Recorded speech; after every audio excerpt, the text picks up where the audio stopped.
magnificent shot.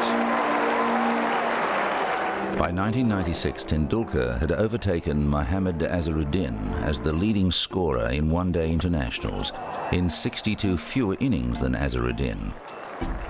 He's been the one batsman that has dominated this sort of era, and I think he may go on to dominate eras to come as well, depending on how long he can play for.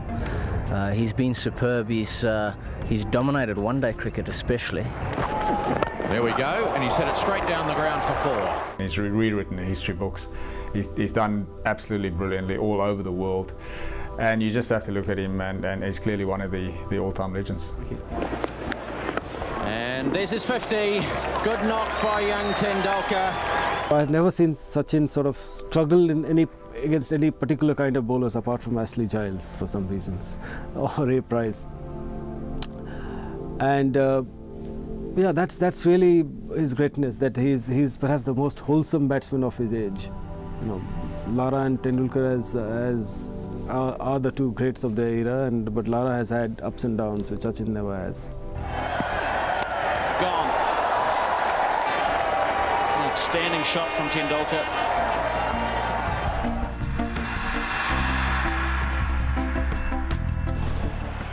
'96 also saw Tendulkar assume the Indian captaincy.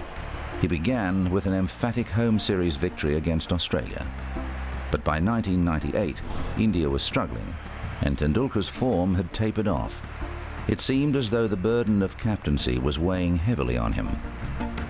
There's a saying in India that God gives you everything and keeps something himself. Now, to judge a captain, I believe you've got to be in the side. You've got to be around the squad, you've got to be in the side to make a judgment on someone as a captain, because there's so many elements involved in the final outcome of the game.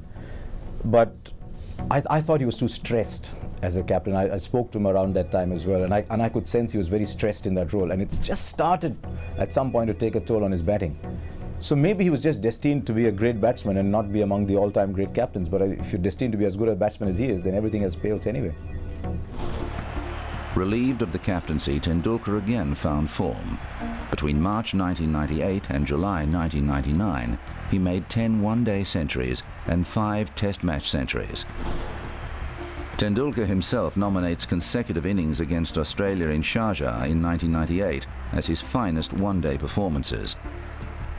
I think the one at Sharjah, 143 against Australia, that was a tremendous knock. I mean, a game before that he scored 134.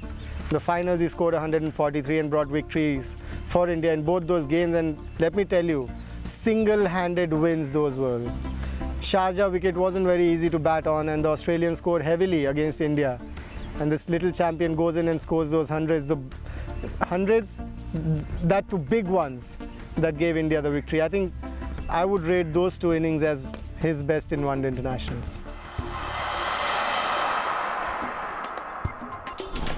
Azharuddin was sacked as captain after India's poor performances in the 1999 World Cup, and Tendulkar again took over.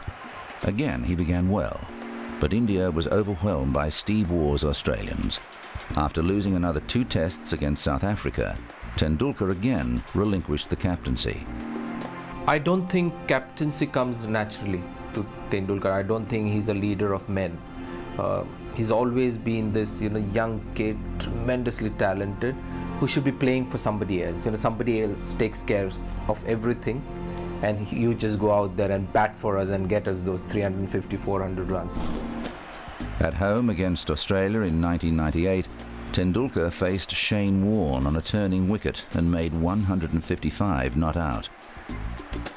One of the things I found remarkable about Tendulkar is that you can't define him by one stroke. You know that Lara has a couple of strokes, Ponting has his pull, and then a lot of players have a signature strokes. Tendulkar doesn't have a signature strokes because he plays all the strokes almost equally beautifully. Of course, my favorite stroke would be the back foot cover drive that he plays, on his toes and hit the ball on the up.